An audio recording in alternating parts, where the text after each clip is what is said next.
Eh, un saludo a la nueva audiencia de este podcast de Sintra Municipio de Yumbo, que se va a llamar Podcast STMY, que son las iniciales de nuestra organización sindical.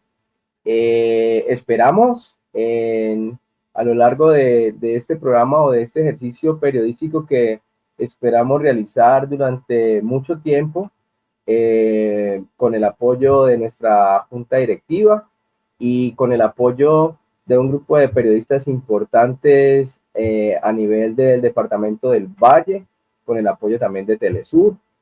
Estamos trabajando para, en lo posible, poder posicionar este podcast. Esperamos que la amable audiencia tenga bien seguirnos. Vamos a estar haciendo una serie de dinámicas. Esperamos ir aumentando la cantidad de personas que nos sigan en las redes sociales, principalmente en YouTube. Para el día de hoy tenemos la fortuna de estar acompañados de una persona muy allegada a la organización sindical. Él es abogado de la Universidad Libre de Cali, especialista en Derecho Administrativo de la Universidad San Buenaventura, magíster en Historia de la Universidad del Valle, tiene estudios en Comunicación Social de la Universidad del Valle, ha sido director del informativo o es director del informativo Periodismo Libre, es director o fue director de Pacífico Noticias, un noticiero que tuvo una importancia muy grande en el canal regional Telepacífico. Fue jefe de corresponsalía de Telesur en Bogotá, editor de redacción de la sede de Telesur Caracas, director del periódico Paréntesis, tanto el impreso como el virtual, y redactor político y editor de la unidad investigativa y jefe de redacción del periódico El País, de la ciudad de Cali, editor de la revista Cuadernos de Paz de la Universidad Libre, relator de las tercera, cuarta y quinta cumbres nacionales por la paz. Una persona con, pues como ustedes pueden ver, una amplia trayectoria profesional y periodística. Actualmente, como ya dijimos, trabaja con el informativo Periodismo Libre, que está sacando adelante. Es ni más ni menos que nuestro compañero Luis Alfonso Mena Sepúlveda. Luis Alfonso, buen día para ti, buenas noches para las personas que están en el exterior, y bueno, es un placer para mí y para nuestra organización Sintra Municipio de Yumbo saludarte. Hola, John James, buenas tardes, buenas noches ya. Gracias por la invitación. Es para mí también muy placentero y muy satisfactorio ser el primer invitado al programa que hace Sintra Municipio de Yumbo a través de las redes, ser invitado a esta nueva experiencia comunicacional de Sintra Municipio. Es muy importante porque se trata en la coyuntura actual de que precisamente los medios, las organizaciones sociales, entre ellas las sindicales, tengan sus propios espacios de comunicación. Eso es fundamental en la lucha contra la mentira, contra la manipulación, contra la censura que establecen los medios hegemónicos de las oligarquías colombianas. De modo que muy contento de estar en esta entrevista con Sintra Municipio de Yumbo Podcast. Bien, Luis Alfonso, no, para nosotros también es un privilegio y te lo decíamos en reuniones que tuvimos previas a la realización de este primer podcast de Sintra Municipio, que es un reto entrevistar al periodista, porque pues tú sabes mucho del oficio del periodismo y tienes una amplia experiencia, pero seguramente desde Sintra Municipio vamos a hacer todo lo posible por hacer las cosas bien y por tratar de contribuir al periodismo alternativo, a los medios alternativos, pues en Colombia. El día de hoy tenemos un título que es un título, diría yo, provocador, porque, digamos, tiene un subtítulo, más bien, que es la verdad en disputa. O sea, estamos hablando de medios alternativos en Colombia, pero hemos subtitulado La verdad en disputa. Pero antes que nada, en en toda esta presentación que yo he hecho de tuya, Luis Alfonso, hay dos cosas que yo quiero resaltar. Una, como escritor, eh, pues acá tengo dos de tus libros. Está el de José María Melo, el rebelde general de los artesanos, eh, que es una persona pues de la cual habla mucho el presidente Gustavo Petro. Por cierto, tengo el libro autografiado con una dedicatoria de tu parte, muchas gracias por eso. Pero quisiera que nos hablaras un poco de este libro y ahora hablaremos del libro de Sintra Municipio de Yumbo, la historia de un sindicato del pueblo. Inicialmente hablemos de José María Melo, el rebelde general de los artesanos. Adelante. Sí, a José María Melo es una figura histórica opacada, escondida, enviada al ostracismo por la oligarquía colombiana, y en medio de esa cantidad de personas que dicen que hacen historia, pero no les interesa la verdadera historia, la historia desde abajo, pues no ha sido recuperada ni rescatada. Solo lo han hecho unos pocos historiadores que han tenido a bien investigar sobre la obra y las ejecutorias de José María Melo. Este libro es una antología de los trabajos que yo hice para la maestría en historia de la Universidad del Valle entre 2009 y 2010, uno de los cuales, un ensayo, es sobre la vida y el ejercicio político, militar, histórico del general José María Melo. José María Melo fue el primer presidente, digamos, de estirpe socialista, ideas socialistas en nuestro país en 1954, producto de una acción de lucha del artesanado que tomó el poder en abril de ese año, exigiendo que el establecimiento liberal de la época eh, derogara las medidas que protegían las importaciones de una serie de productos que se fabricaban en el exterior y que importación que iba en el detrimento de la producción nacional, de muebles, de vestuario, etcétera. En la época de los famosos muebles Luis XV de Francia y los vestidos de corte inglés de Gran Bretaña, etcétera, los sombreros, etcétera.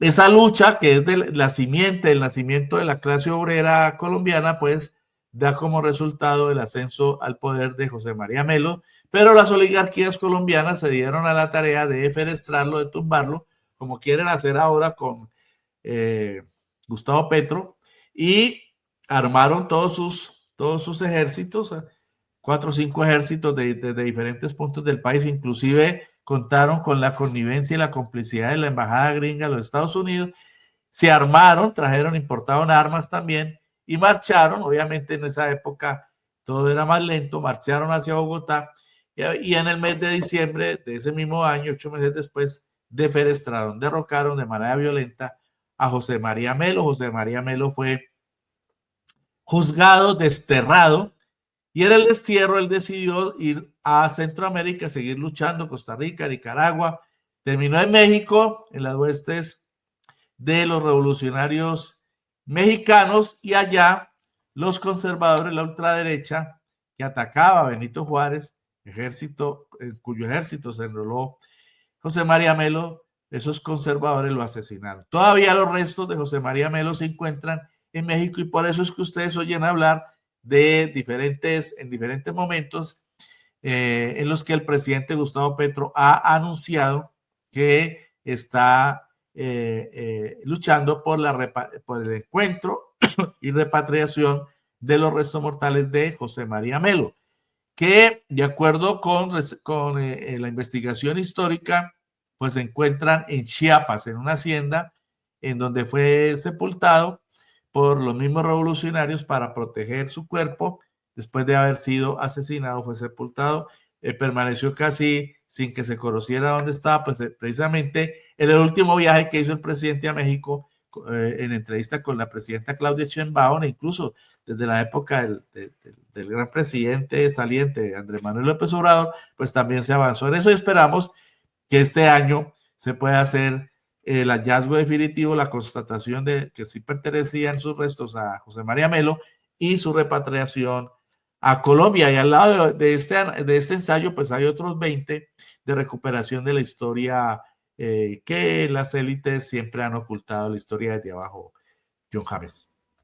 Sí, Luis Alfonso, y eso coincide con la historia inclusive de muchos líderes latinoamericanos. Recientemente yo veía, me terminaba de leer un libro sobre José Martí, que en Cuba también tuvo la misma suerte, fue perseguido y se tuvo que ir al exilio y ese tipo de cosas. Entonces, esa ha sido la característica, no solamente en Colombia, sino en Latinoamérica. También me gustaría, y sobre todo por la cercanía que hay con esta casa, con Sintra Municipio de Yumbo, que habláramos un poco del libro eh, que escribiste con la historia del sindicato, pero que se tituló La historia de un sindicato del pueblo, a propósito de los 60 años de lucha y resistencia de nuestra organización sindical. Quisiera que nos hablaras cómo fue tu experiencia eh, de recoger toda esta información pues tan rica que hay sobre nuestra organización sindical, pero también desde el punto de vista del periodismo alternativo, qué tal fue esa experiencia, Luis Alfonso?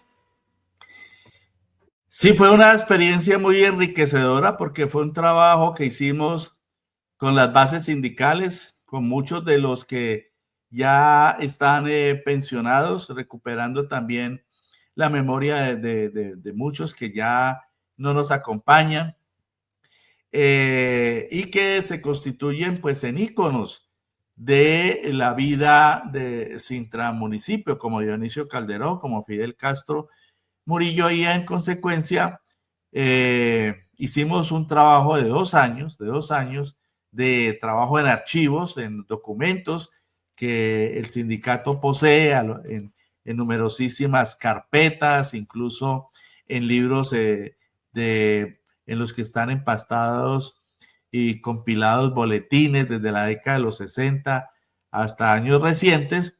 Todo ese trabajo documental, como corresponde al historiador, y de recuperación de memoria con entrevistas, como corresponde también al historiador cuando aborda otras fuentes. En la historia se trabaja sobre fuentes documentales como los archivos, sobre historia viva con entrevistas a personas supérstites, sobrevivientes, que pueden contar también la historia, y el trabajo bibliográfico con el acercamiento a otros trabajos sobre historia de Yumbo, el Valle del Cauca, de Colombia, de la época, etcétera. Pues pudimos hacer la reconstrucción de la historia de Sintra Municipio, y fue muy valioso el trabajo con los pensionados, con muchos de los actuales también miembros de Sintra Municipio que todavía están en la dirección del sindicato o hacen parte de la base del sindicato, la junta directiva de la época, etcétera. De modo que fue un trabajo supremamente enriquecedor, dispendioso, que nos dejó una gran experiencia y como resultado un trabajo voluminoso, ¿no? De casi 500 páginas que tuvo a bien imprimir el sindicato, y eso es muy valioso. Yo siempre que tengo reuniones, por ejemplo, últimamente hemos tenido reuniones con un colectivo que se ha creado para impulsar la conmemoración de los 100 años en el 2028 de la masacre de las bananeras. He puesto de relieve este ejercicio como una expresión de qué, del interés de una organización sindical de reconstruir su historia, de sistematizarla en un libro. Un libro, Johannes, tiene, entre otras de sus múltiples, enormes y bellas características, la de que permite hacer una sistematización. Es decir, todo lo que está disperso, todo lo que está por allá aparentemente aislado, todo lo que aparentemente no tiene conexidad, el historiador se encarga de rebuscarlo, de encontrarlo, de investigarlo, de ficharlo, de reseñarlo y de traerlo a el análisis, que es otra de las labores del historiador, para construir un relato, que es el libro. Y con la característica de que este libro pues tiene un gran acopio fotográfico, no solamente con quienes fueron entrevistados, sino con una gran cantidad del archivo que ustedes me suministraron, me ayudaron a tener a mi disposición, entre ellos muchas fotos de John James, y todo ese archivo fotográfico también se vierte en el documento. Además, tiene un anexo muy importante y es una línea del tiempo entre 1960 y 2021, lo cual le brinda al lector una ficha muy rápida como esquema de los principales acontecimientos acompañados de fotos que ocurrieron en esos 60 años. De modo que, grosso modo, este es el libro que, repito, tiene como hilos conductores a dos de los grandes hacedores, Dionisio Calderón y Fidel Castro Murillo, al lado de otros dirigentes, pero estos fueron como los más icónicos, lamentablemente pues asesinados en las luchas y en las resistencias y en la represión que ha caracterizado a los diferentes regímenes de gobierno de las derechas en nuestro país. Y bueno, está como un documento, yo lo he hecho llegar a muchas bibliotecas de universidades, está en la biblioteca Luis Ángel Arango de Bogotá, el Banco de la República, la más importante, en la Biblioteca Nacional, y en la Biblioteca Departamental de la Universidad del Valle, la del Centenario, y a cuanta universidad voy, yo voy a su biblioteca y lo dejo, porque este es un libro de consulta. Es más, te cuento, John James, en alguna oportunidad un abogado defensor de derechos humanos me decía, hermano, ese libro suyo es un libro de cabecera mío porque me sirve para consultar sobre las luchas obreras de todo el país, porque es un libro que congrega no solo las luchas obreras de Sintramunicipio en la década de los 60, 70, 80, hasta el 2000, sino de muchos otros sectores del movimiento obrero, como Cementos del Valle, por ejemplo, ¿no? O como el sector de la metalurgia o el sector de la construcción. Es decir, es una reconstrucción de historia desde abajo del movimiento obrero. De modo que, grosso modo, eso es lo que podría decir y ojalá se pueda hacer un nuevo acto, incluso un breve taller sobre los contenidos de esta obra para hacerla llegar a más gente. De todas maneras, me gustaría, con la venia tuya, Luis Alfonso, comprometerte para que si llegamos a los 3.000 seguidores, vamos a ponernos ese reto, vamos a los 3.000 seguidores en YouTube, vamos a rifar unos 5 libros autografiados por ti. ¿Te parece, Luis Alfonso? Sí, no, claro que sí. Yo lo bajaría, no es fácil llegar a 3.000. Bueno, a lo mejor ustedes van a ser muy, muy rápidos en eso, ojalá. Les auguro de entrada muchísimos éxitos, pero mi experiencia demuestra que tener suscriptores y seguidores en YouTube, en espacios como este, es una tarea ardua que necesita de mucha persistencia, ¿no? Entonces, claro que sí, cuenten conmigo y ahí estaremos para firmar los libros que ustedes consideran. Bien, Luis Alfonso, tú has planteado algo sobre la reconstrucción histórica y sobre la historia de represión. Y estamos hablando inicialmente, pues, sobre José María Melo. Tú tocaste también el tema de la masacre de las bananeras y en nuestro libro La historia de un sindicato del pueblo, pues tú sabes que nosotros tenemos un líder que fue asesinado, que fue Dionisio Calderón. Y tú hablas de la memoria histórica del movimiento sindical y social y también hay que decir que por estos días está en boga pues lo que ha pasado en las principales ciudades del país, sobre todo en Medellín, acá en Cali también viene sucediendo, de que hay unos procesos alternativos que han decidido pintar unos murales para que la memoria histórica no se pierda. Y han surgido otras fuerzas de ultraderecha, inclusive la institucionalidad a nivel territorial que viene y intenta borrar de tajo esa memoria histórica de las comunidades, del movimiento social y obviamente el movimiento sindical. Entonces, tu pluma se ha caracterizado, al menos en estos libros que estamos mirando el día de hoy, estamos analizando, por tratar de reconstruir la historia, que no es fácil, porque eso es un rompecabezas de piezas que están unas por un lado y otras por el otro lado. Y justamente hablando de los medios alternativos en Colombia, es lo que se supone deberíamos buscar. ¿Cómo ayudamos a nuestra amable audiencia o cómo ayudamos, cómo contribuimos para que todas esas piezas, todo ese rompecabezas de situaciones, de acontecimientos históricos, tanto recientes como de hace 100 años y de mucho más tiempo, inclusive, eh, se conjuguen o organizarlos correctamente para que la gente empiece a entender lo que está pasando en la actualidad.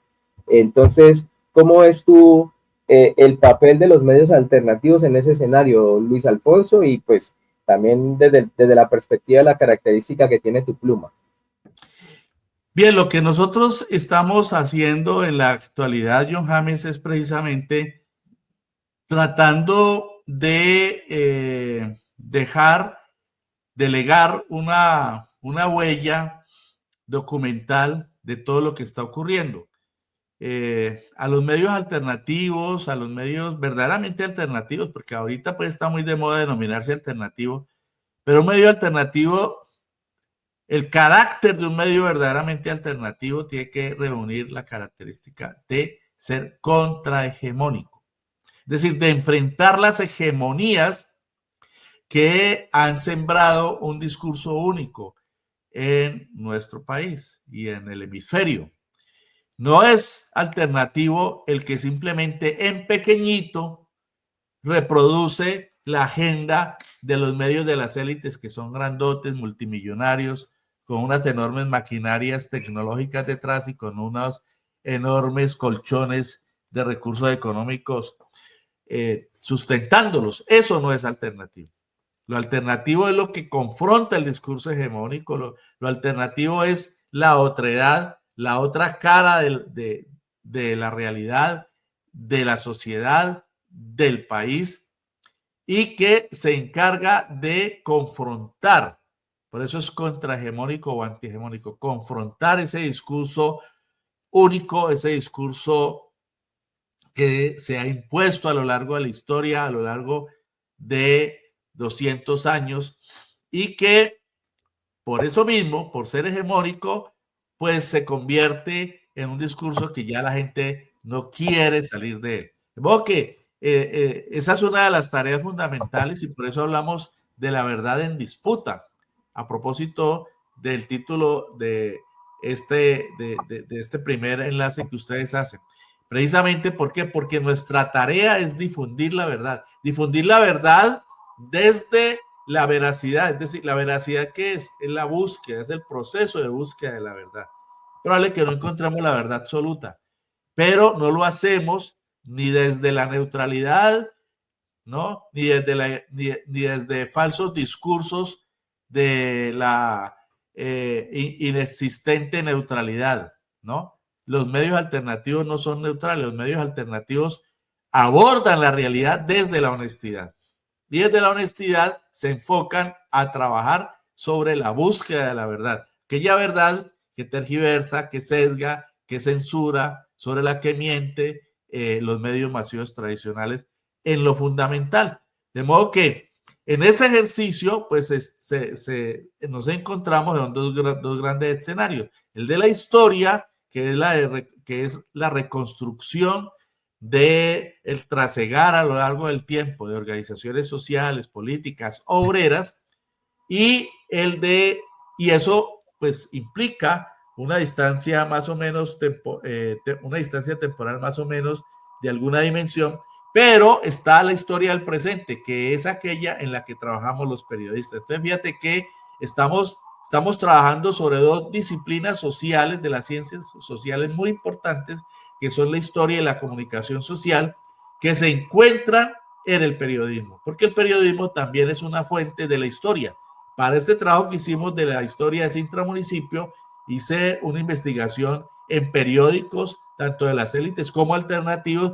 El mismo sindicato tenía su periódico y allí fui a las fuentes periodísticas de los boletines, de las chapolas, de los comunicados, del periódico que sacaba ese intramunicipio y que sacaban otro. Incluso hay un anexo también en el que hacemos una serie de reproducciones de boletines y de periódicos de las organizaciones obreras de la época. De modo que el periodismo está en el centro del encuentro de la historia del presente y la historia no del presente, sino de décadas anteriores, incluso de siglos anteriores, y en esa tarea el ejercicio del periodista es fundamental. Pero el periodismo, repito, periodismo alternativo que busca la verdad y que ejerce como factor para desvirtuar la mentira que vierten los medios de las élites. ¿Por qué? Y con eso termino. Porque los medios de las élites tienen un compromiso de origen, y es que ellos son ni más ni menos que aparatos ideológicos del establecimiento.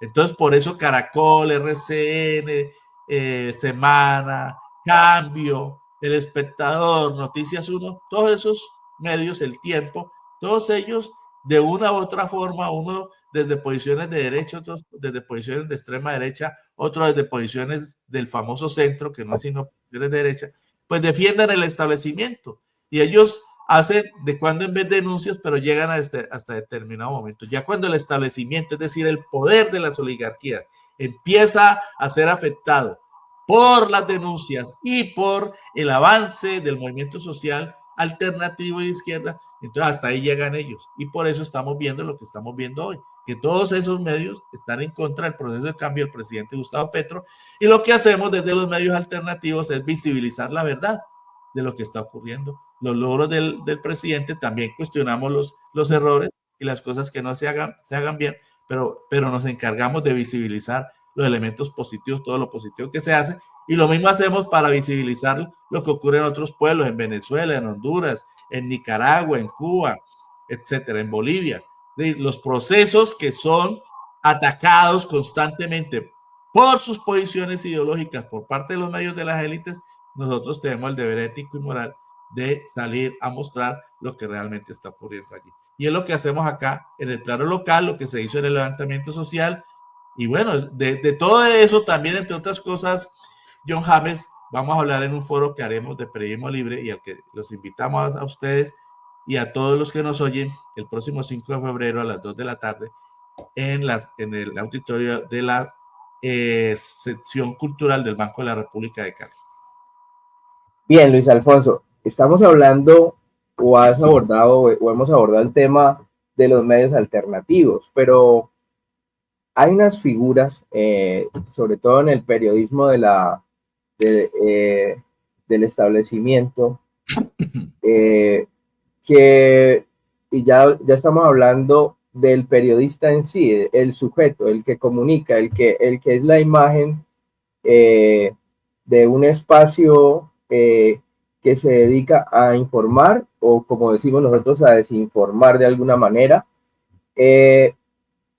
Muchas veces hemos escuchado, o yo personalmente he escuchado, que el periodista describe, tú estabas hablando de la ética del periodismo o de la ética de los medios alternativos, pero hablemos un poco de la ética del periodista, perdón, del sujeto como tal. ¿Hasta qué punto el periodista le debe imprimir su propia opinión a la noticia? ¿Hasta qué punto describir los acontecimientos, describir los hechos,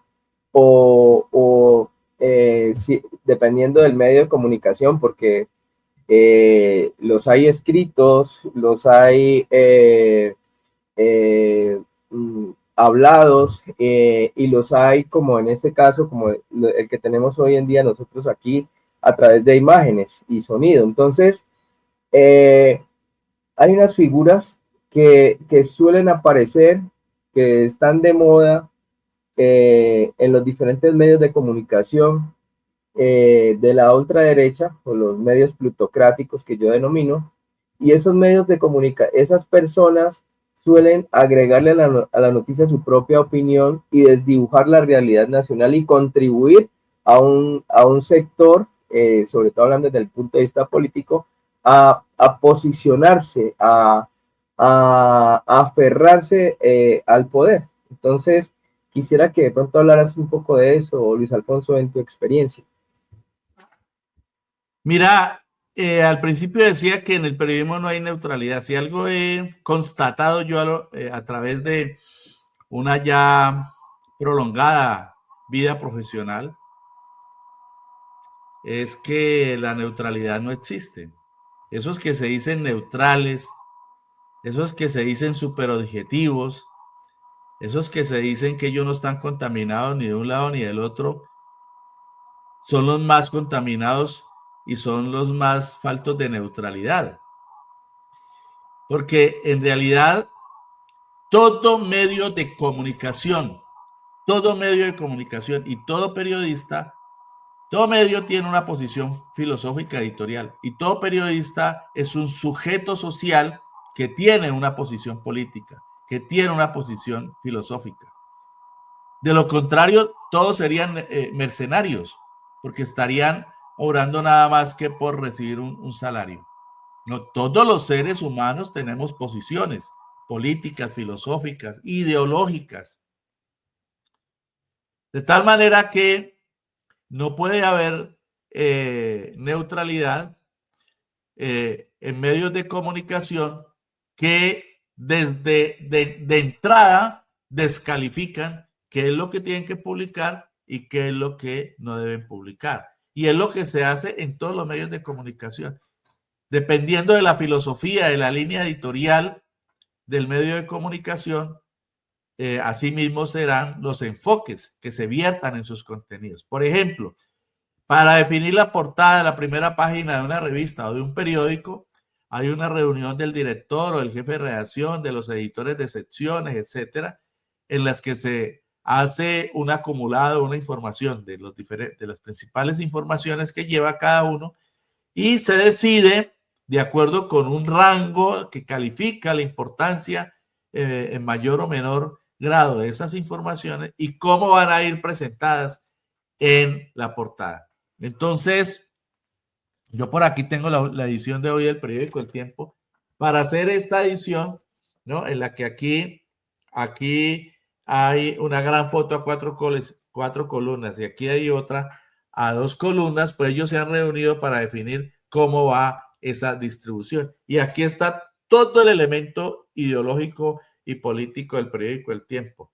Dice que no dice que Cuba estuvo injustamente incluida en una lista de supuestos países que apoyan el terrorismo, que fue lo que fue la patraña, la maniobra que hizo Iván Duque para de manera nefasta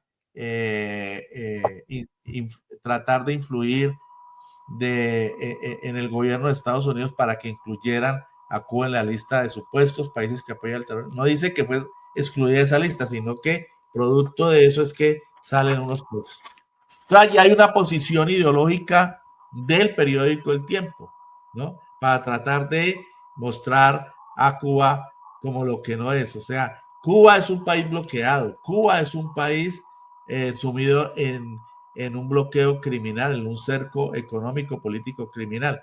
Pero ellos lo que quieren mostrar después de esta decisión es que es un país con presos políticos. Entonces, esa es una posición editorial, es decir, la noticia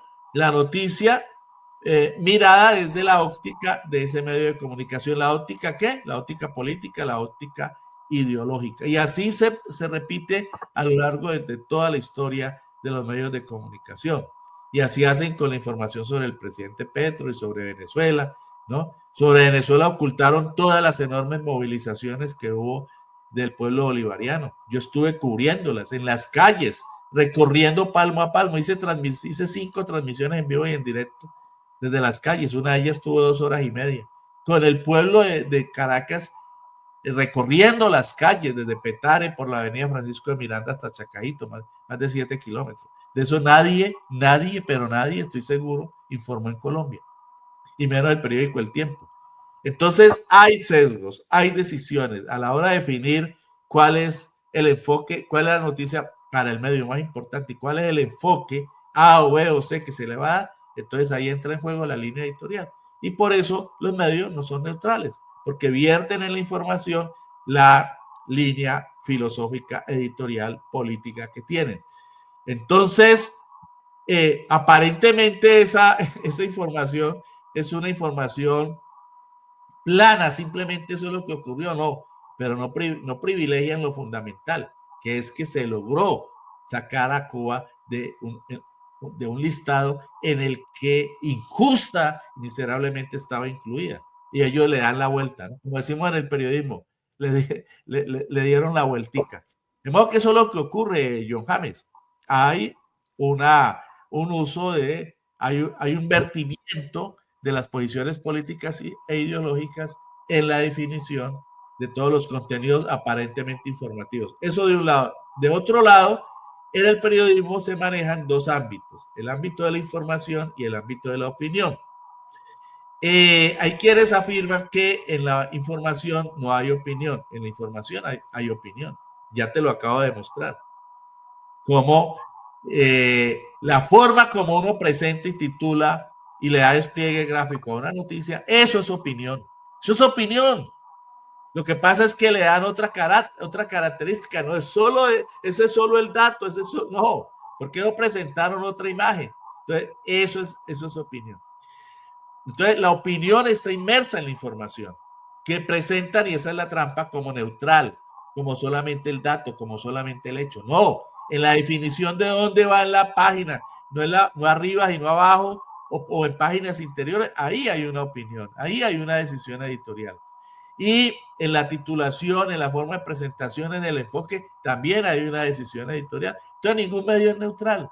Todos los medios tienen una posición ideológica. Ahora, lo ideal es que en la información esté lo menos contaminada de opiniones, es decir, que no haya adjetivación, que no haya expresiones calificadoras que digan esto es bueno, esto es malo. Pero, ¿cómo lo hacen o cómo le dan el quiebre a eso? Los medios tienen una ardid, o sea, una trampita, y es que para no decir ellos directamente, ponen a decirlo a las famosas fuentes consultadas. Entonces consultan 4, 5, 6 de un lado y solo una del otro lado. Un absoluto desequilibrio, y entonces ahí supuestamente no es el periódico, sino las fuentes los que están hablando.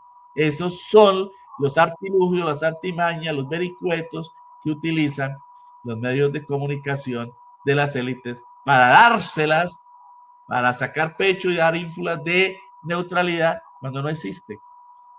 Grosso modo te podría decir eso para no alargarme más, porque Sí. sé que no tenemos...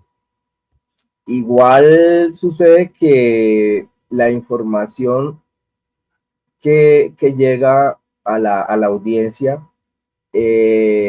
pues contiene unos fragmentos de cosas que pasan, ¿no? Es decir, convenientemente usan ciertos fragmentos para hacer parecer que una figura pública dijo una cosa que genera una reacción contraria en esa misma audiencia. Y eso generalmente es muy frecuente encontrarlo pues en los medios de comunicación eh, plutocráticos del establecimiento. Pero tú vas, porque lo que queremos hacer básicamente, Luis Alfonso y amable audiencia, es también hacer una especie de pedagogía, y pues, al tener una persona tan versada como Luis Alfonso Mena, pues queremos aprovechar para contribuir de alguna manera a que la audiencia empiece a entender cómo está bombardeada con una desinformación de los medios de comunicación del establecimiento, y cómo usted, que nos está viendo en este momento, cómo se sale de eso, que yo creería, Luis Alfonso, que por cierto eres un gran lector. He tenido la oportunidad de estar ahí en la casa de Luis Alfonso, en una biblioteca. Lo que se ve en la imagen en ese momento no le es una ínfima parte de la biblioteca que tiene Luis Alfonso en su casa, que es inmensa.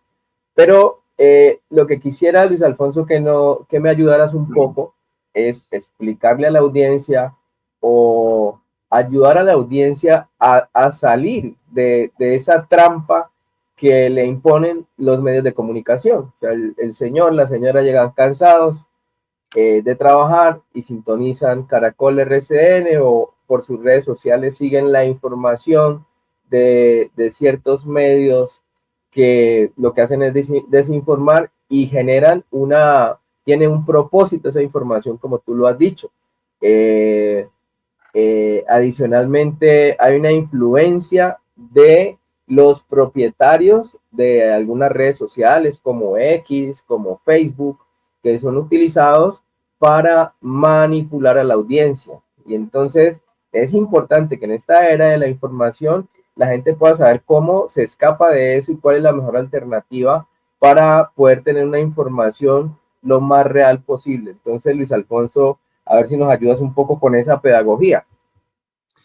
Fíjate que yo he venido planteando una tesis y es que hay una relación inversamente proporcional en lo siguiente, entre mayor posibilidad de acceder a redes y a información a través de la Internet, menor veracidad y menor información. O sea, debería haber una relación proporcional, es decir, a más redes, a más posibilidades de acceder a redes, pues más información veraz, más veracidad, más democracia en la información. Pero la relación que estamos viendo es inversamente proporcional.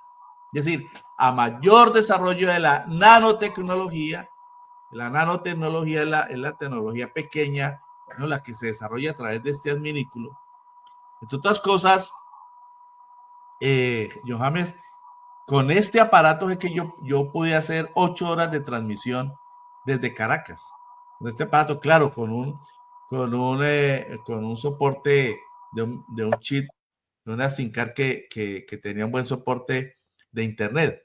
Pero esto es fundamental. Y este aparato es nanotecnología. O sea, la tecnología cada vez más reducida. Entonces, mientras más posibilidades hay de acceso a redes y a información, menos informados estamos. ¿Por qué? Por la manipulación, por el sesgo, por la mentira. Porque la verdad se tergiversa, se invierte y entonces a la información veraz que está transmitiendo a alguien algo, le vierten toneladas de desinformación para tratar de desvirtuar esa información real. Entonces es muy complejo el mundo en el que nos encontramos. Yo le digo a la audiencia que lo que se requiere es que utilice las redes para diversificar las fuentes. Es decir, que procure hacer una inversión en esa relación inversamente proporcional, valga la redundancia. Es decir, que procure que a mayor posibilidad de acceder a redes, tenga él más posibilidad de fuentes de información que le brinden una panorámica más completa y más compleja de la realidad y no una sola visión. No podemos ser como el tapaojos de los caballos, ¿no? Que los llevan así para que no desvíen su atención y puedan llevar la carga en una sola dirección. Nosotros no podemos tener ese tapaojos, tenemos que tener todo un espectro, una visión de 360 grados, de 180, para poder mirar todo el panorama, mirar todos los elementos constitutivos de la realidad. Y en consecuencia, en relación con casos en los que hay mucha controversia, en los que se vierte un solo discurso, y lamentablemente pues hay muchos ejemplos y muchos casos, pero el más actual o los más actuales son lo que ocurre en Colombia y lo que ocurre en Venezuela. Pues una de las alternativas y de las salidas a lo que me estás planteando es que la gente diversifique fuentes. Pero aquí la gente se queda con una sola versión. Por ejemplo, yo iría para entender y para informarme sobre lo de Venezuela, no me quedaría con lo que dice RCN o Caracol, ¿no? O El Tiempo, o Semana, o Blue, o la W, o la FM, todos medios de comunicación. Aquí hay una gran variedad de medios de comunicación de las élites, pero todos confluyen en un solo discurso. Eso se llama hegemonía. Es una expresión de la hegemonía. Yo no me quedaría con eso porque todos confluyen en un solo discurso. Odian a Venezuela, odian la República Bolivariana, odian la Revolución Bolivariana y hablan pestes del presidente. No, yo iría a otras fuentes, a Telesur, que entre otras cosas está en un proceso con los medios alternativos, con algunos de los medios alternativos, entre ellos el de Sintramunicipio, Periodismo Libre, de otros, en una labor colaborativa.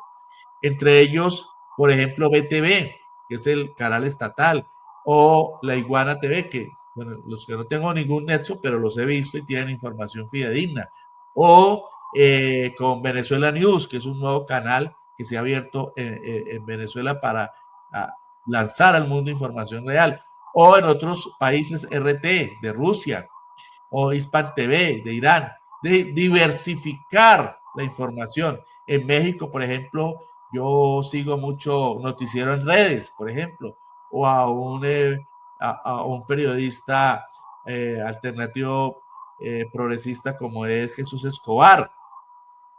Nunca he tenido contacto con esos medios, no les estoy haciendo propaganda, simplemente los sigo, porque los busco en YouTube, porque procuro diversificar para poder tener otras fuentes de información, o simplemente en relación con México sigo la mañanera de la presidenta Claudia Sheinbaum todos los días de 8:30 a 10:30 por YouTube. YouTube nos facilita muchas posibilidades, utilicémosla hasta que, ojo con esto, YouTube nos censure y nos banee y nos saque y nos borre, como lo hicieron con todos los videos de Telesur hace algunos años. Entonces, ¿quiénes son los dueños de los grandes medios? Esto es un medio, ¿no? John James.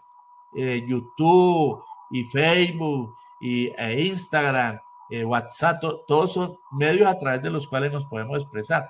Nos toca utilizar esos medios porque no tenemos la plata para imprimir periódicos, que ahora imprimir periódicos es costosísimo y es de lo que menos llegada tienen audiencias. O tener un canal de televisión, eso cuesta todos los millones, no tendríamos ni 500 vidas para pagar lo que cuesta un canal de televisión, etcétera, etcétera, o emisoras de radio, que también son válidas.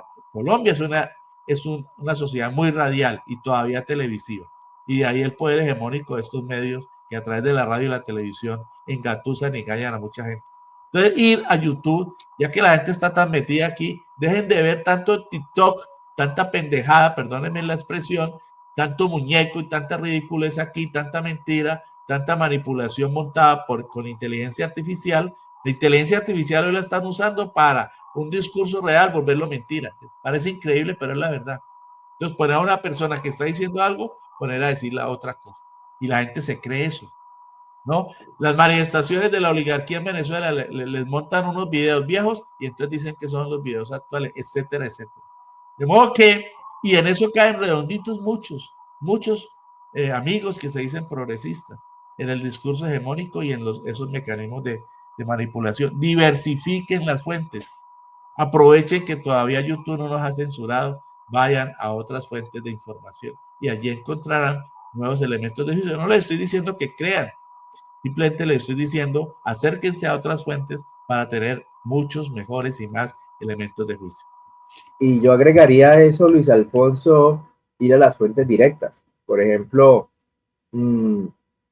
cuando sale información de los diferentes ministerios, los ministerios tienen sus páginas. Presidencia de la República tiene su página web donde usted puede encontrar el comunicado oficial de cada uno de los ministerios o de la Presidencia de la República, y usted ahí se documenta y tiene la información de primera mano y toma la decisión de cómo, o por lo menos le permite a usted interpretar esa información que está disponible, y como tú ya dijiste, a través de algo tan pequeño como un celular. Entonces, todos tenemos la posibilidad de acceder tanto a los medios alternativos que tú mencionaste, que hay muchísimos, pero también a las fuentes directas, y eso también nos ayuda mucho.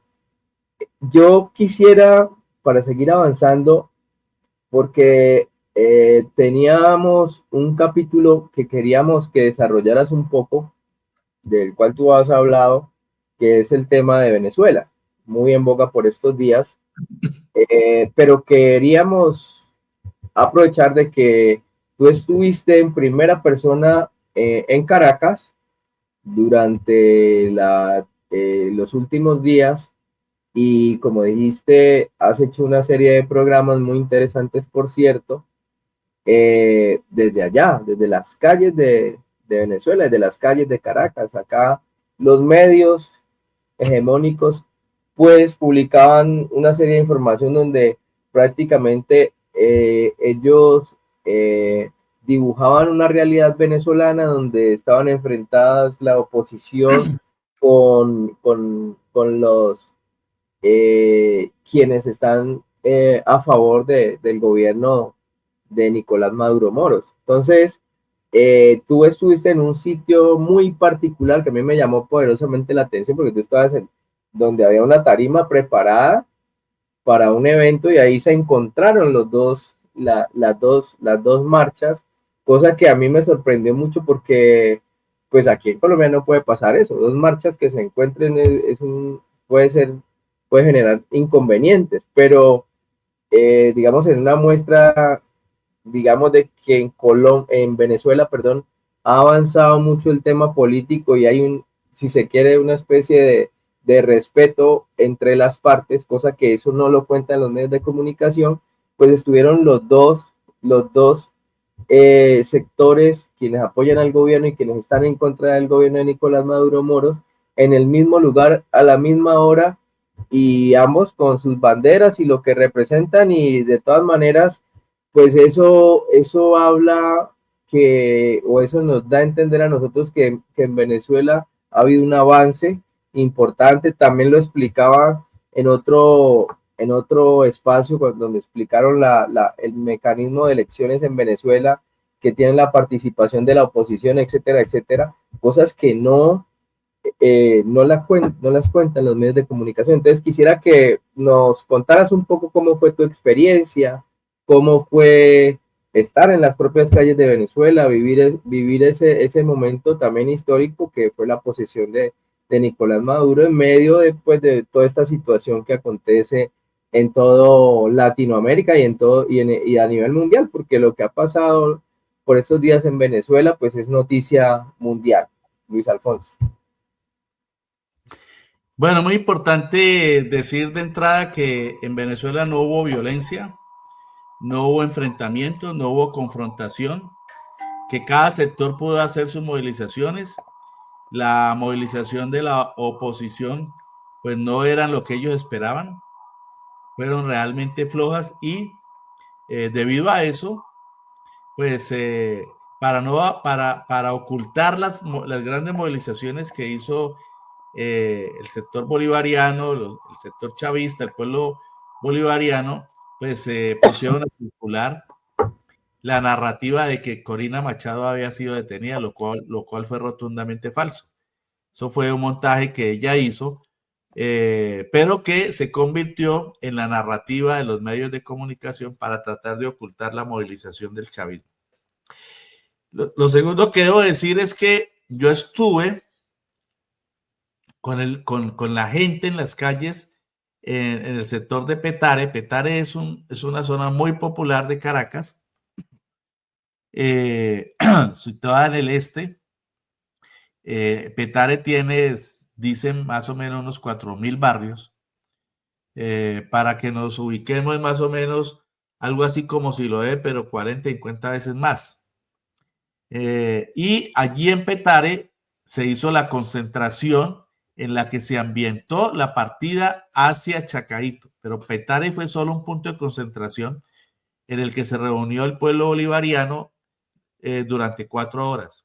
Después de esa concentración en Petare, en la que había una gran tarima e intervinieron numerosos dirigentes, eso fue el 9 de enero, día previo a la toma de juramentación del presidente Maduro, se inició la movilización. De en Petare estuvimos desde las 8, yo tuve oportunidad de enviar varias imágenes y videos, y ya arrancó de allí por toda la avenida Francisco de Miranda, que es una avenida bastante extensa, el recorrido de la marcha, muy abigarrada, muy codo a codo.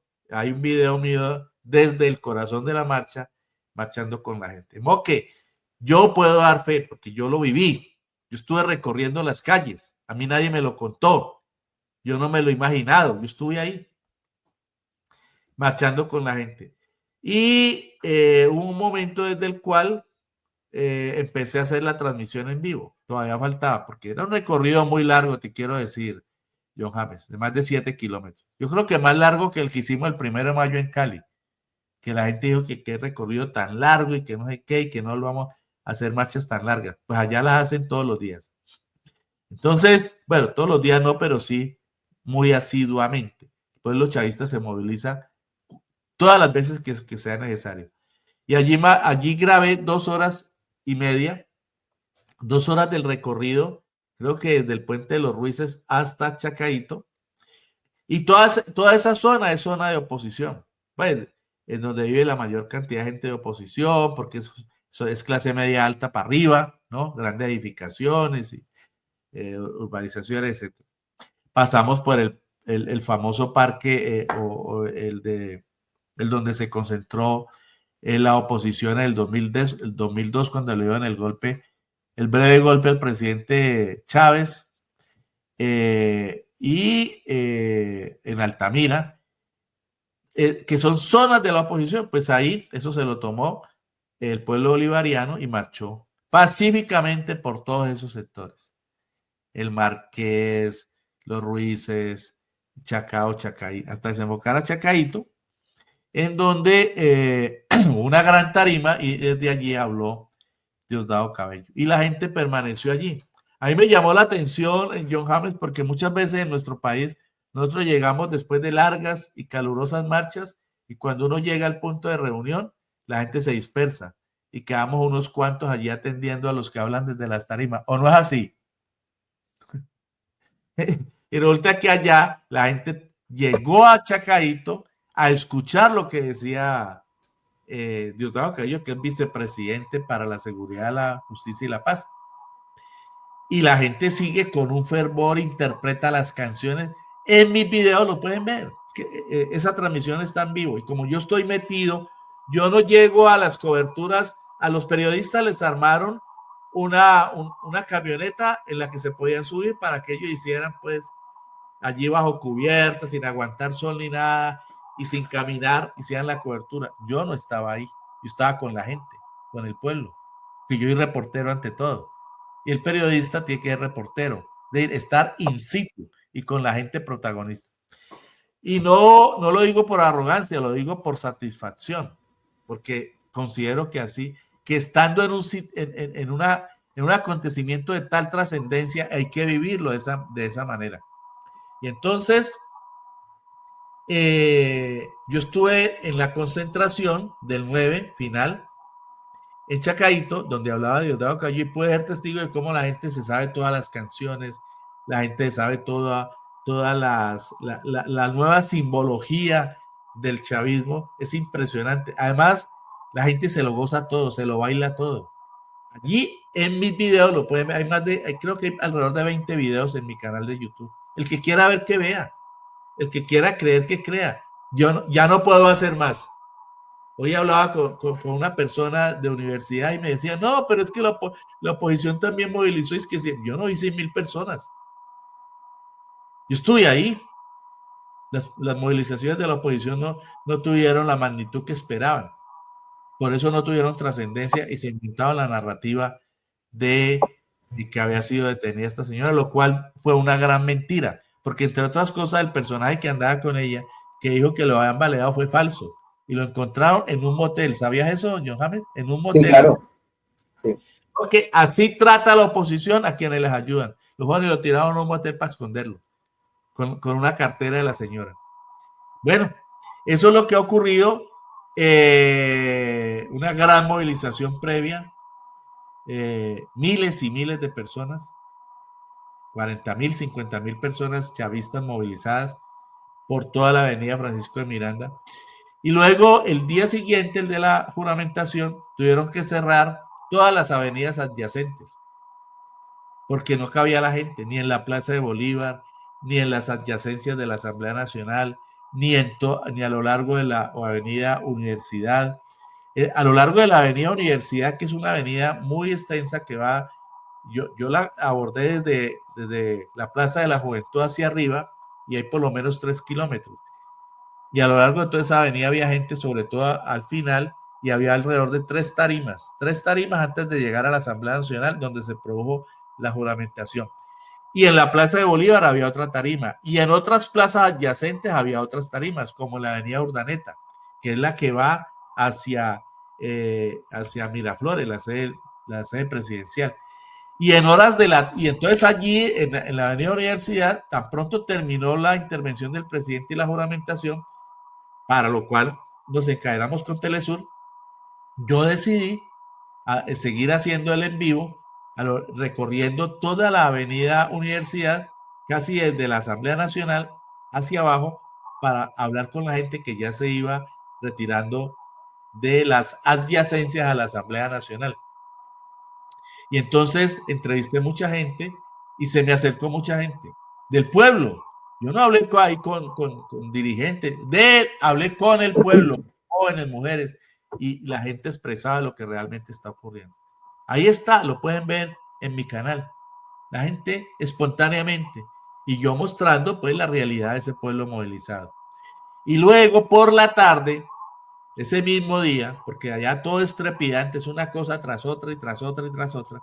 En la tarde, a lo largo de la avenida Urdaneta, desde el famoso puente Yaguno, que fue histórico por los acontecimientos del golpe de Estado del 2002, hasta Miraflores, más o menos unos 700 metros más adelante. Toda esa avenida llena de gente.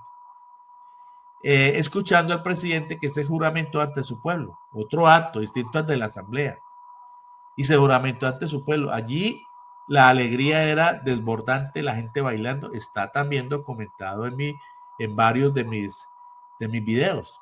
La gente juramentándose con él en las calles de la avenida Urdaneta, que es otra avenida. Ya te he mencionado tres: la Francisco de Miranda el 9, la Universidad, la avenida Universidad el 10 y la Urdaneta también el 10.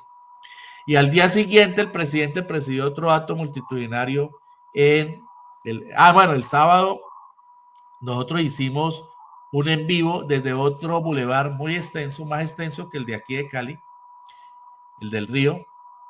Como ese bulevar tendrá por ahí que de 2 kilómetros, kilómetro y medio, se llama Sabana Grande, en el que hablamos con un ciudadano venezolano y una ciudadana colombo-venezolana, con los que hicimos el análisis del discurso del presidente Maduro el día anterior y de la situación económica de su país. Mostramos cómo estaba activado ese bulevar lleno de comercios de toda clase, etcétera, etcétera. Mostramos la realidad. Y ese mismo sábado el presidente Maduro estuvo clausurando el Festival Mundial Antifascista lleno,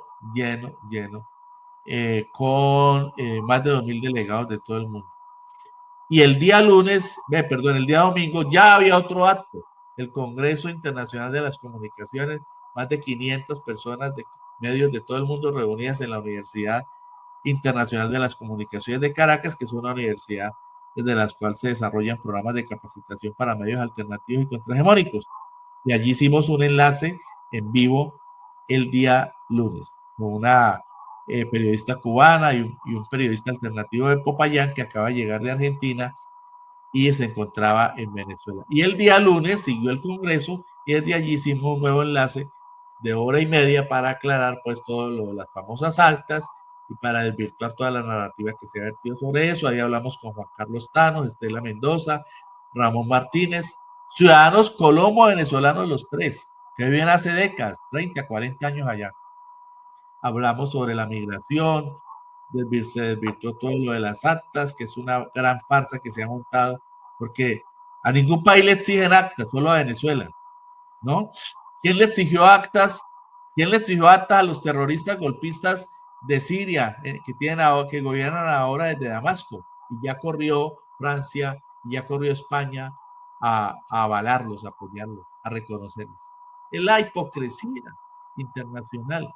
¿Quién le pidió actas a Macron cuando el Frente Popular gana las elecciones y le entrega el poder a la derecha y a la extrema derecha? ¿Quién le pidió actas a Milei?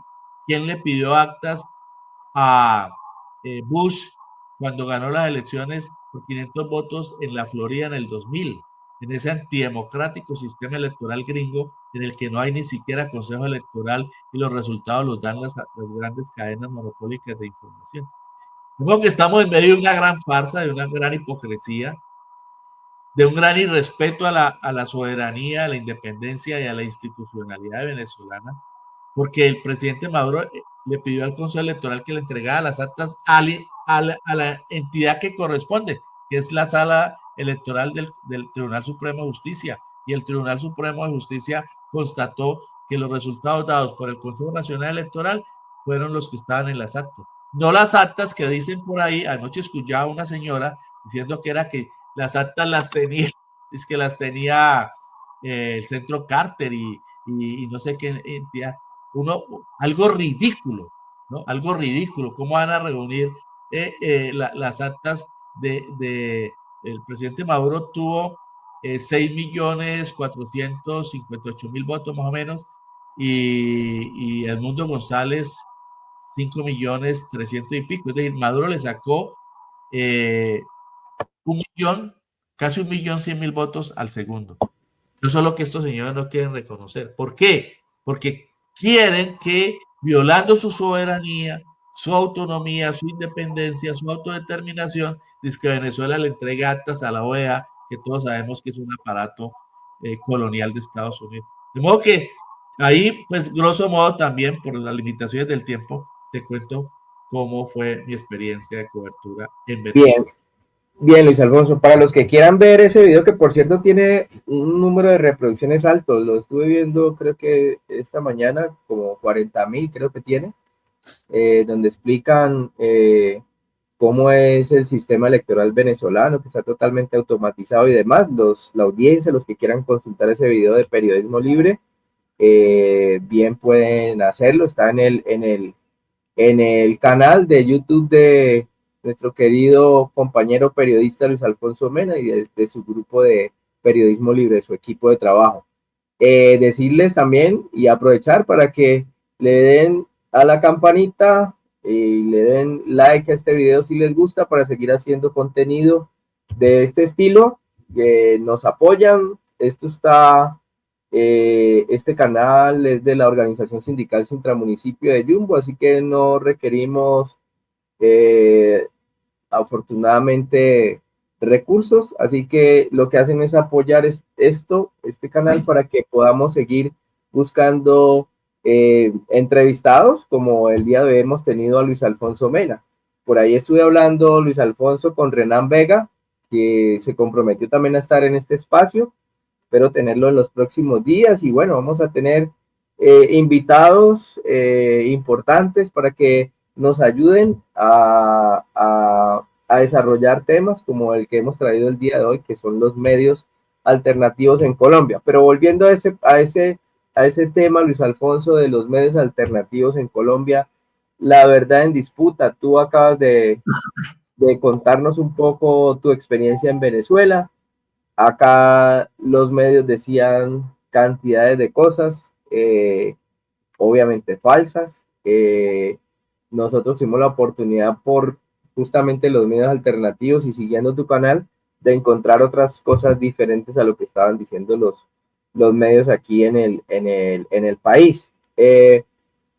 Y también conectando un poco con lo que ha venido sucediendo los últimos días, en el sentido, por eso hablamos de la verdad en disputa, es decir, el movimiento social, el movimiento alternativo, intenta contar su verdad, intenta reconstruir la verdad del movimiento alternativo, la verdad de la masacre de las bananeras, que es una historia que ha quedado ahí y que, por cierto, el pasado diciembre intentamos reconstruir con los compañeros de Sintraunicol y con organizaciones sociales de allá del municipio de Ciénaga, en Magdalena, y que vamos a seguir trabajando con ellos.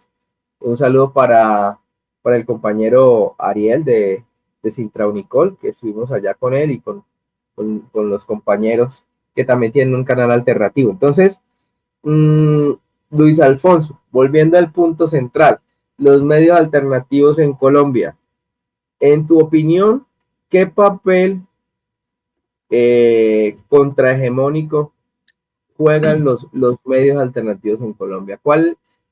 ¿Hasta dónde debemos llegar? ¿Cuál debería ser la dinámica de estos medios alternativos, como este podcast que hoy están haciendo desde Intramunicipio de Yumbo, y cómo nosotros podemos ayudar a a reconstruir la verdad, a coger esas piezas sueltas que hay en la historia de este país, historia reciente también, pero también en la historia más lejana, y ayudar a reconstruir la verdad para que la gente, para que este país cambie, para que logremos la paz total, para que logremos la paz con justicia social y para que logremos la dinámica que todo el mundo quiere. Yo creo que todos soñamos un país en paz, todos soñamos un país de progreso, todos soñamos un país de oportunidades, y yo creería que ahí los medios alternativos jugamos. Entonces, para que también nos ayudes un poco, Luis Alfonso, desde tu perspectiva, a entender ese papel que juegan los medios alternativos. Ese es un asunto que también vamos a abordar en el foro que te mencionaba de Periodismo Libre, que está convocando para el 5 de febrero, a propósito de la conmemoración del Día del Periodista. Aquí estoy viendo en el calendario, estamos a 2 semanas más o menos de ese foro. Pero grosso modo también lo planteaba en principio, ¿no? O sea, no podemos hablar de medios alternativos, que medios alternativos sean aquellos que simplemente se definen así porque son pequeños o porque no tienen plata o porque están muy marginados o porque van por las veredas. No, un medio alternativo tiene como característica que confronta el poder hegemónico. El poder hegemónico. ¿Y cuál es el poder hegemónico hoy? El poder del imperialismo estadounidense, el poder de los imperios europeos, el poder hegemónico de la OTAN, que es una enorme maquinaria de guerra neonazi, el poder de los grandes pulpos capitalistas neoliberales, de los grandes monopolios. Ese es el verdadero periodismo alternativo, el que confronta a los poderes imperiales. Y en ese marco hay muchos medios que no contemplan dentro de, o periodistas, pues digamos, que no contemplan dentro de su ideario la confrontación con esos poderes. Incluso se definen como alternativos, pues no lo son. Y no porque estemos planteando pues una caja, una camisa de fuerza, ¿no? Allá cada quien, de acuerdo con su filosofía o con sus creencias o en su orar desde la desinformación. Pero si hemos de hablar de periodismo alternativo, el periodismo alternativo realmente tiene que confrontar los grandes poderes internacionales, mundiales, las grandes élites y los grandes poderes nacionales.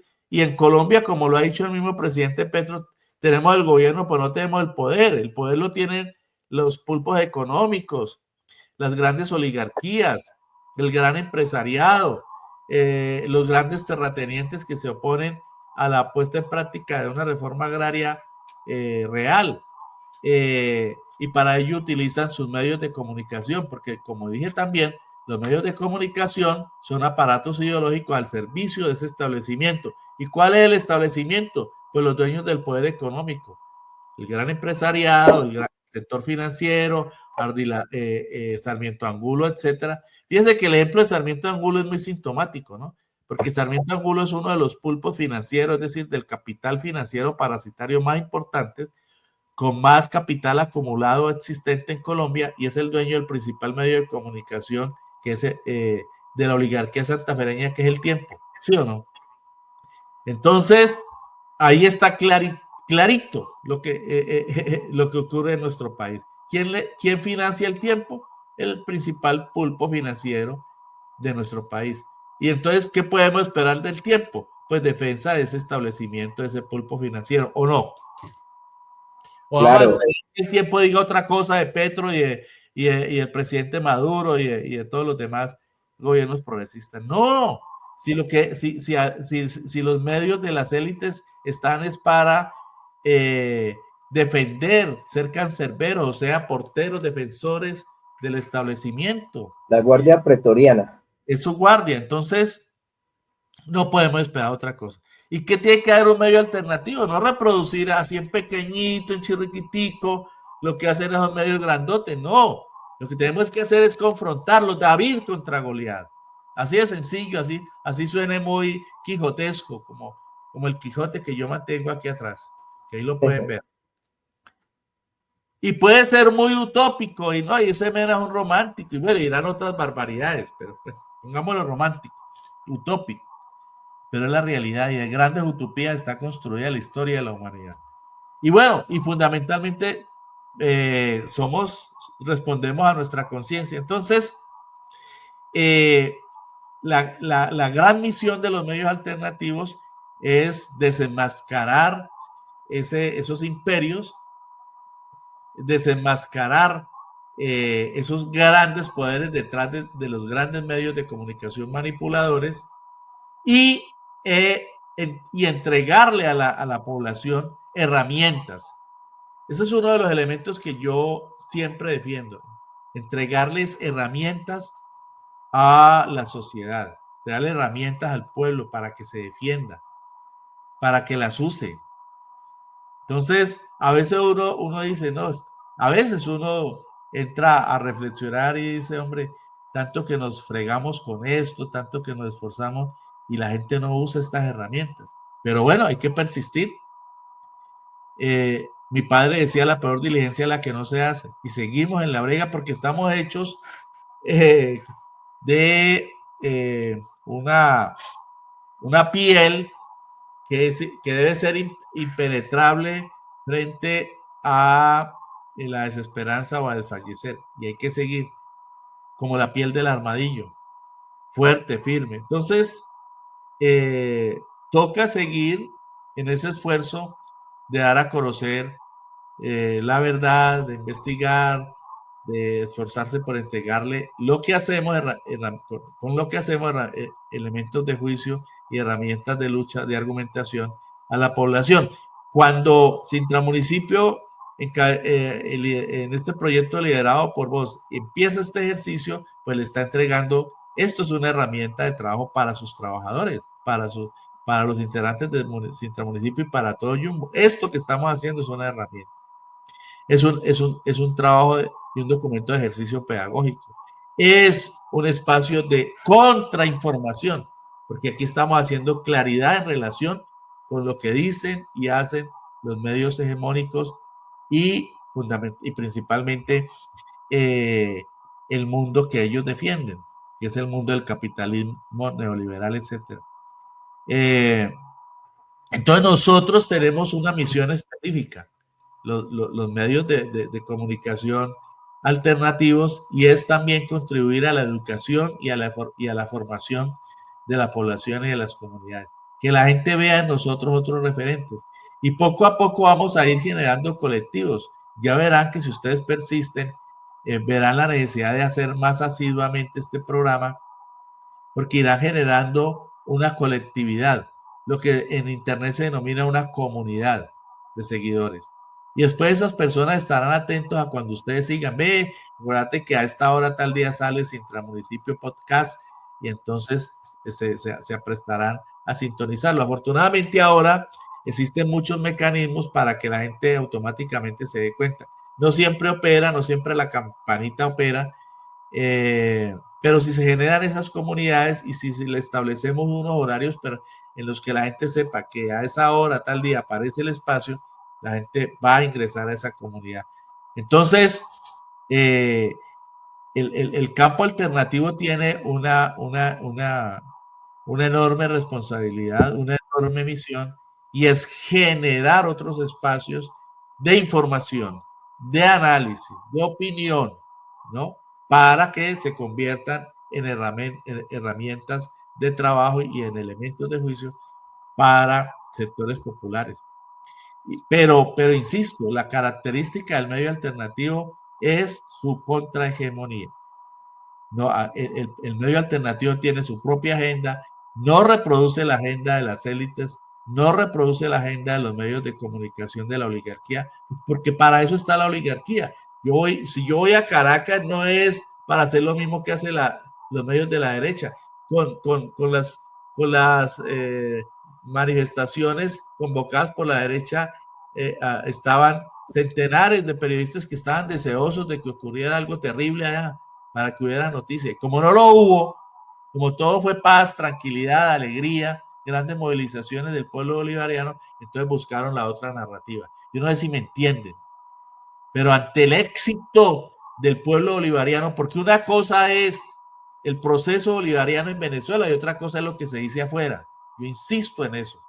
Entonces, por eso el medio de comunicación contrahegemónico verdaderamente alternativo tiene que decir eso, tiene y documentarlo, como lo hicimos nosotros, documentarlo, demostrarlo. Nosotros lo demostramos metidos en la realidad.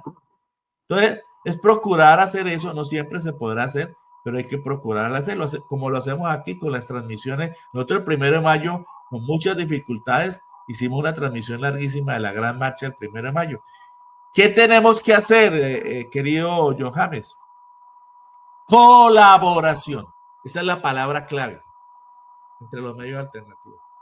Dejar eso que tanto daño nos hace, que tanto daño le hace a la izquierda, al campo alternativo, y es los egos, las peloteras internas, las pequeñeces, las nimiedades, las mezquindades, los egoísmos, las megalomanías. Megalomanía es creerse el centro del mundo y solo yo y nada más que yo. No, romper con eso e ingresar en el camino de la colaboración. Por eso, y aquí ya lo hemos planteado, con Telesur estamos en un proceso de colaboración. Es un canal internacional muy poderoso. Y por eso antier hicimos un programa en el que te invitamos para que dieras a conocer este podcast. Y esa es la idea, que entre todos los medios alternativos, verdaderamente alternativos, contrahegemónicos, nos colaboremos, nos ayudemos a divulgar, invitemos en uno al otro y del otro al uno, nos colaboremos en herramientas.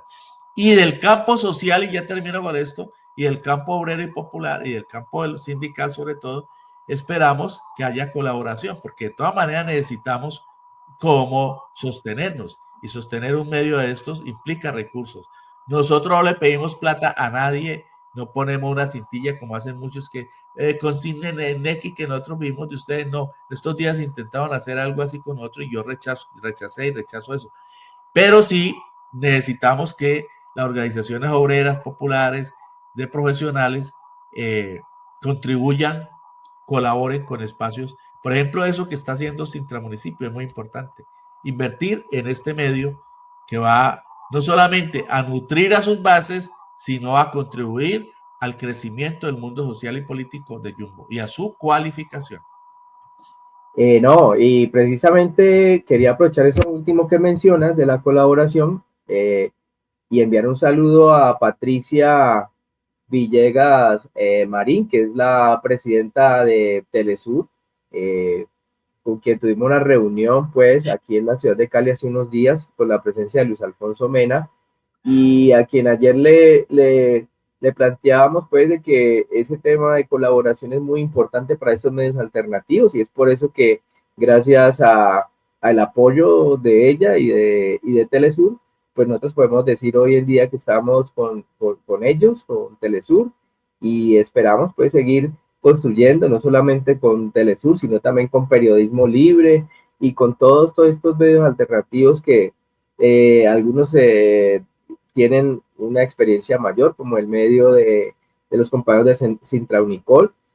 Nosotros estamos arrancando el día de hoy, pero la idea es que en esa colaboración de la que habla Luis Alfonso Mena, y precisamente el espacio de hoy fue pensado en esa dinámica de la colaboración, de cómo un periodista tan importante como es Luis Alfonso Mena Sepúlveda nos acompaña el día de hoy con sus precisiones acerca de lo que es los medios alternativos en Colombia, lo que es la verdad en disputa, la verdad que hay tres verdades: la verdad de los medios hegemónicos, la verdad de nosotros, de medios contrahegemónicos, y la verdad que hay que construirla a partir de lo que nosotros tratamos de hacer acá, y es poner unos elementos al servicio de ustedes que visitan estos canales para que ustedes construyan una opinión de lo que está pasando en el país. En este caso hemos mencionado lo que está sucediendo en Venezuela, pero también hemos pasado por Colombia, y sobre todo nuevamente agradecer a Luis Alfonso. Ya vamos a ir cerrando. Luis Alfonso, queríamos, de verdad yo en lo personal, pero también de parte del equipo de Sintramunicipio de Jumbo, expresarte nuestro agradecimiento por apoyarnos el día de hoy, por esa colaboración que estás haciendo para que este podcast pueda arrancar. Y obviamente detrás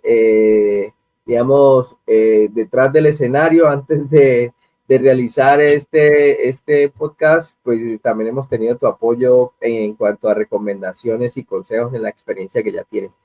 Saludar también a tu equipo de comunicaciones, de periodismo libre, y de todas maneras, pues esperamos poder acompañarte en el foro que planeas hacerlo en los próximos días. Allí vamos a estar. Luis Alfonso cuenta con nosotros.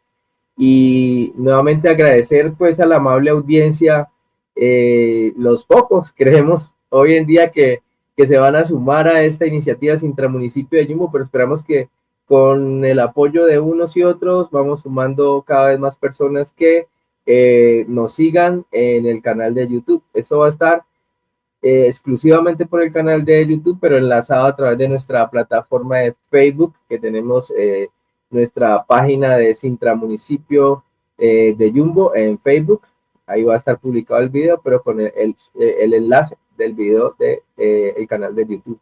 Entonces, Luis Alfonso, unas últimas palabras para nuestra audiencia, pero también quisiera hacer antes el resumen del día de hoy. Pues hemos visto que hay en esto de medios alternativos en Colombia, hay una responsabilidad de nosotros los medios alternativos de ser contrahegemónicos, ¿no? Que es lo principal que yo recojo de esta conversación el día de hoy contigo, que seguramente también lo que mencionaste, debemos trabajar en colaboración unos con otros, como ya lo estamos haciendo, y yo le agregaría a ese par de cosas que quedarían como en resumen al cierre de este programa, mucho entusiasmo, mucho empeño, porque esto no es tan sencillo como parece, pues tiene una serie de elementos que están tras bambalinas, que de pronto ustedes no los conocen, pero que con el apoyo de ustedes vamos a seguir produciendo nuevos videos y con nuevas temas que seguramente están en boga, pues, o que son de interés, pues, creemos nosotros para todos ustedes. Luis Alfonso. No, hombre, agradecer, Johannes, la invitación nuevamente. Un saludo también para los demás compañeros de la Junta Directiva de Sintramunicipio de Jumbo, de quienes tengo un grato recuerdo por su enorme colaboración en los años en los que trabajamos el libro, y desearles muchísimos éxitos. Aquí la clave en YouTube es no desanimarse. Esa es la primera clave. No desanimarse. Porque las audiencias no llueven ni caen de la noche a la mañana.